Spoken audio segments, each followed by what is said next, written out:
नमस्कार। Political pitch पर आप सभी लोगों का स्वागत है। राष्ट्रीय जनता दल का गिरता ग्राफ तेजस्वी यादव के लिए एक चुनौती है। बिहार में इन दिनों नीतीश कुमार के पाला बदलने को लेकर के चर्चाएं काफी तेज है। जिस प्रकार से नीतीश कुमार ने राष्ट्रीय जनता दल को झटका देते हुए भारतीय जनता पार्टी के साथ मिलकर के फिर से एक बार सरकार बना ली, ऐसे में बिहार में महागठबंधन के सबसे बड़े दल राष्ट्रीय जनता दल को आगामी लोकसभा चुनाव में कई चुनौतियों का सामना करना पड़ेगा। जहां एक तरफ सरकार में ना होने का खामियाजा राष्ट्रीय जनता दल को भुगतना होगा, तो दूसरी तरफ राष्ट्रीय जनता दल का जो लगातार राजनीतिक ग्राफ नीचे गिर रहा है, इसको लेकर के भी एक चुनौती है। राष्ट्रीय जनता दल ने 1998 से संसदीय चुनाव का सामना किया। 1998 के लोकसभा चुनाव से राष्ट्रीय जनता दल का सफर शुरू हुआ, जहां पर पहले ही चुनाव में राष्ट्रीय जनता दल 17 लोकसभा सीट जीतने में सफल हुई और वोट प्रतिशत भी लगभग 27% के आसपास था। लेकिन एक साल बाद ही हुए करगिल संघर्ष के बाद केंद्र की अटल बिहारी वाजपेयी सरकार से जयललिता के समर्थन वापसी के बाद जब चुनाव की नौबत आई, तो उस चुनाव में राष्ट्रीय जनता दल मात्र 7 सीटों पर सिमट गई। लेकिन 2004 में राष्ट्रीय जनता दल को पुनः टॉनिक मिला और 2004 में राष्ट्रीय जनता दल लालू प्रसाद यादव के नेतृत्व में 24 लोकसभा सीट जीतने में सफल हुई और वोट प्रतिशत भी 31% हो गया। लालू प्रसाद यादव जब डॉक्टर मनमोहन सिंह की सरकार में रेल मंत्री बने, 2009 के लोकसभा चुनाव में राष्ट्रीय जनता दल मात्र 4 सीटों पर सिमट गई।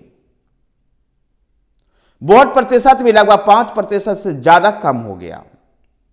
तो 2014 में जब मोदी लहर में बिहार में एक त्रिकोणीय मुकाबला दिखाई दे रहा था, जहां एक तरफ भारतीय जनता पार्टी थी तो दूसरी तरफ जनता दल यूनाइटेड, क्योंकि प्रधानमंत्री नरेंद्र मोदी को भारतीय जनता पार्टी को आगे करने की वजह से भारतीय जनता पार्टी के साथ गठबंधन विच्छेद कर चुके थे नीतीश कुमार। तो राष्ट्रीय जनता दल और कांग्रेस का गठबंधन था। इस त्रिकोणीय मुकाबले में भी राष्ट्रीय जनता दल को महज 5 सीटें ही प्राप्त हुई। 4 सीटें ही प्राप्त हुई। 27 सीटों पर चुनाव लड़ करके महज 4 सीटें ही जीत पाई राष्ट्रीय जनता दल। 2019 में तो पार्टी का और भी बुरा हाल रहा और पार्टी शून्य पर बोल्ड हो गई। 2019 में मोदी लहर में और जब भारतीय जनता पार्टी और जेडीयू के बीच गठबंधन था, दोनों ही पार्टियां एक साथ मिलकर चुनाव लड़ रही थी, तो बिहार के कुल 40 लोकसभा क्षेत्रों में से 39 पर एनडीए का कब्जा हुआ और एक सीट पर कांग्रेस का कब्जा हुआ। राष्ट्रीय जनता दल शून्य पर बोल्ड हो गई। पार्टी के लिए यह बेहतर स्थिति नहीं है। लेकिन आगामी लोकसभा चुनाव में युवा तेजस्वी यादव के कंधों पर पार्टी के इस गिरते हुए ग्राफ को उठाना एक चुनौती है। जहां एक तरफ बिहार में उनको गठबंधन सरकार से बाहर होना पड़ा, तो दूसरी तरफ उनके ऊपर और उनके परिवार के ऊपर जिस प्रकार से करप्शन का आरोप लग रहा है, इसको भी जवाब देना होगा। इस समय देश में अयोध्या में भगवान श्री राम की प्राण प्रतिष्ठा के बाद एक राममय माहौल है।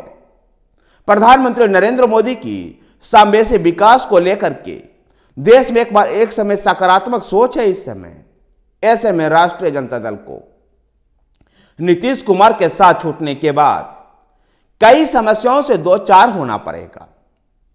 तेजस्वी यादव के लिए यही बड़ी चुनौती है कि किस प्रकार से इन समस्याओं से दो चार होकर के इन समस्याओं का सामना करके पार्टी के सुदृढ़ स्थिति में रख पाते हैं।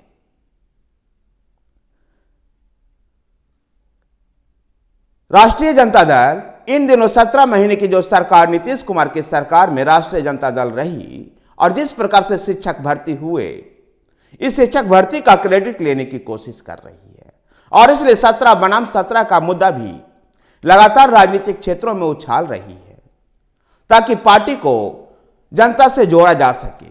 लेकिन इस बात को भी ध्यान रखना होगा कि भारतीय जनता पार्टी की सरकार ने इसी साल जननायक कर्पूरी ठाकुर के 100वीं जयंती के अवसर पर उनको भारत रत्न देने का भी ऐलान किया है। ऐसे में पिछड़ा वर्ग का एक खास vote bank Bharatiya Janata party की तरफ शिफ्ट हो सकता है। राष्ट्रीय जनता दल के लिए चुनौती यह भी है कि अब संपूर्ण यादव जाति भी अब राष्ट्रीय जनता दल के इशारों पर नहीं चलता है।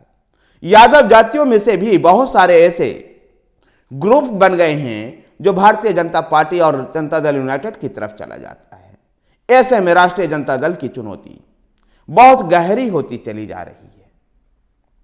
देखना दिलचस्प होगा कि आने वाले लोकसभा चुनाव में तेजस्वी यादव कैसे इन सब का सामना कर पाते हैं। धन्यवाद साथियों, वीडियो को लाइक कीजिए, शेयर कीजिए, हमारे साथ बने रहने के लिए हमारे चैनल पॉलिटिकल पिच को सब्सक्राइब कीजिए। धन्यवाद।